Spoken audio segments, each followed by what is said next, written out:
Welcome to ആദ്യസ് vlog. നമുക്കിന്നൊരു അപ്പവും മുട്ടക്കറി ആയാലോ. അപ്പോൾ നമുക്ക് വീട്ടിലോട്ട് പോകാം.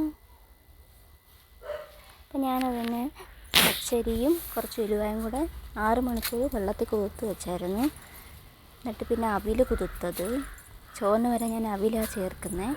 പിന്നെ തേങ്ങാ വെള്ളത്തിൽ ഇച്ചിരി പഞ്ചസാര ഈസ്റ്റ് ഇട്ട്, പിന്നെ കുറച്ച് കൊച്ചുള്ളി, ഇച്ചിരി തേങ്ങ ഞാൻ ഇളകിയതാണ്ട് മിക്സിയുടെ ജാറിൽ ഒന്ന് ക്രഷ് ചെയ്തെടുത്തതാണ്.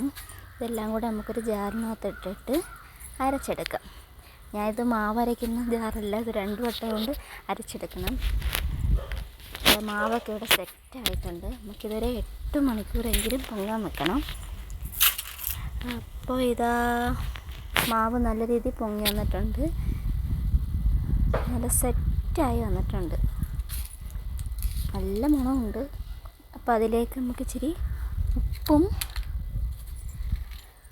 ഒരു മുട്ടയും കൂടെ ഒഴിക്കാം.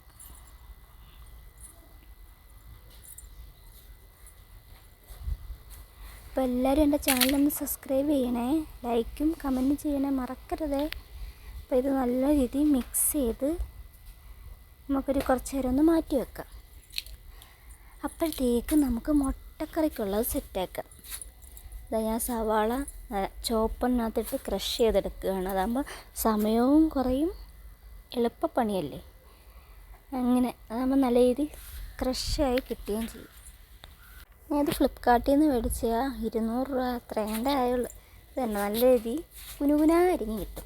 പിന്നെ ഞാൻ 2 തക്കാളി ഞാൻ മിക്സി ജാറിനകത്തിട്ട് അരച്ചെടുക്കുക ചെയ്യുന്ന പേസ്റ്റ് രൂപത്തിൽ. അതാകുമ്പോൾ കറിക്ക് കുറച്ചുകൂടെ ടേസ്റ്റ് കാണും.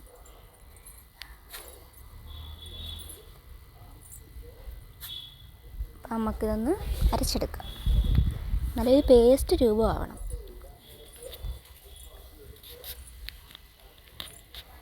ഇതുപോലെ അരച്ചെടുക്കാം. അപ്പോഴത്തേക്ക് ഞാൻ മുട്ട പുഴുങ്ങാൻ വെച്ചായിരുന്നു. ഇച്ചിരി വെളുത്തുള്ളിയും ഇഞ്ചിയും കൂടെ ചതച്ചെടുക്കാം. 2 പച്ചമുളക് ചതയ്ക്കുമ്പോൾ മുഖം ഓപ്പോസിറ്റ് വെക്കണം, അല്ലെങ്കിൽ കണ്ണി വന്ന് വീഴും. നമുക്കിനി മുട്ടക്കറിക്ക് ചീനിച്ചട്ടി എടുത്ത് ഞാൻ അടുപ്പിൽ വെച്ചു. ഇച്ചിരി വെളിച്ചെണ്ണ ഒഴിച്ചു. എന്നിട്ട് ഇച്ചിരി കടുകൊന്ന് പൊട്ടി വന്നപ്പോഴത്തേക്ക് ഉലുവ ഇട്ട് കൊടുക്കുക. ഉലുവ മൂത്ത് വന്നപ്പോഴത്തേക്ക് ഇഞ്ചിയും വെളുത്തുള്ളിയും ചതച്ചതും ചേർത്ത് ചേരൊന്ന് നമുക്ക് മൂപ്പിച്ചെടുക്കാം. പച്ചമണമൊക്കെ മാറുന്ന വരെ മൂത്തിട്ട് നമുക്ക് പച്ചമുളക് ചേർക്കാം. എന്നിട്ട് സവാളയും കൂടെ ചേർക്കാം. എന്നിട്ട് നമ്മൾ നല്ല രീതിയിൽ ഒന്ന് വഴറ്റി കൊടുക്കാം.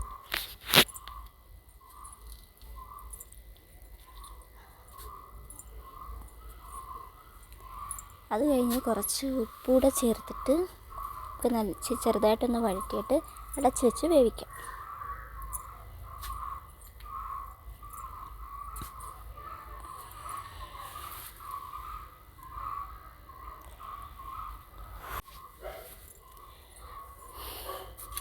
ഇത് ചെറുതായിട്ട് നല്ല രീതിയിൽ വഴന്ന് വന്നിട്ടുണ്ട്. അപ്പോൾ നന്നായിട്ട് വഴന്നിട്ടുണ്ട്. നമുക്കിതിലേക്കുള്ള പൊടികൾ ചേർക്കാം. ഇങ്ങോട്ടൊന്ന് ഇളക്കി സെറ്റാക്കിയിട്ട് നമുക്ക് പൊടികൾ ചേർക്കാം. ഞാൻ ഒരു 4 സ്പൂൺ മുളക് പൊടി ചേർക്കും. ഇച്ചിരി എരി വേണം എല്ലാവർക്കും. എന്നിട്ട് 1 സ്പൂൺ മല്ലിപ്പൊടി, കുറച്ച് മഞ്ഞൾപ്പൊടി, ഇച്ചിരി കുരുമുളക് പൊടി, ഇതെല്ലാം കൂടെ നല്ല രീതിയിൽ ഒന്ന് മിക്സാക്കാം, മൂപ്പിച്ചെടുക്കാം.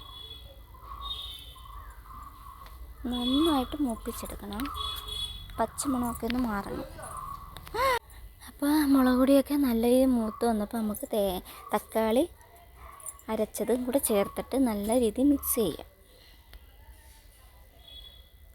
തക്കാളിയുടെ ആ പച്ചമണമൊക്കെ ഒന്ന് മാറുമ്പോഴത്തേക്ക് ഒരു ശകലം വെള്ളം ഒഴിച്ചിട്ട് എണ്ണയൊക്കെ തെളിയുന്നവരെ നമുക്കൊന്ന് തിളപ്പിക്കാം.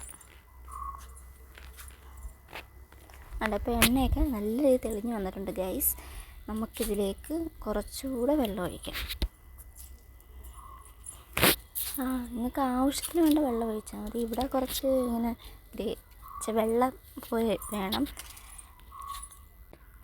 മുട്ടക്കറി റെഡിയായി. ഇനി ആവശ്യത്തിന് ഉപ്പ് വേണമെങ്കിൽ ഉപ്പിടണം കേട്ടോ. നമുക്ക് അപ്പോഴത്തേക്ക് ഇനി അപ്പം ഉണ്ടാക്കാം.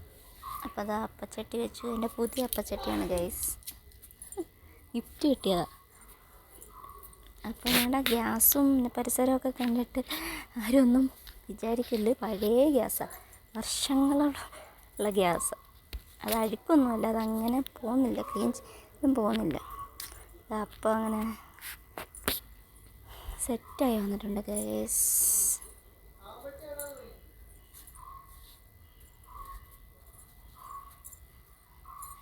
അപ്പം നല്ല രീതി വന്നിട്ടുണ്ട്. അപ്പം മുട്ടക്കറി റെഡിയായി ഗൈസ്.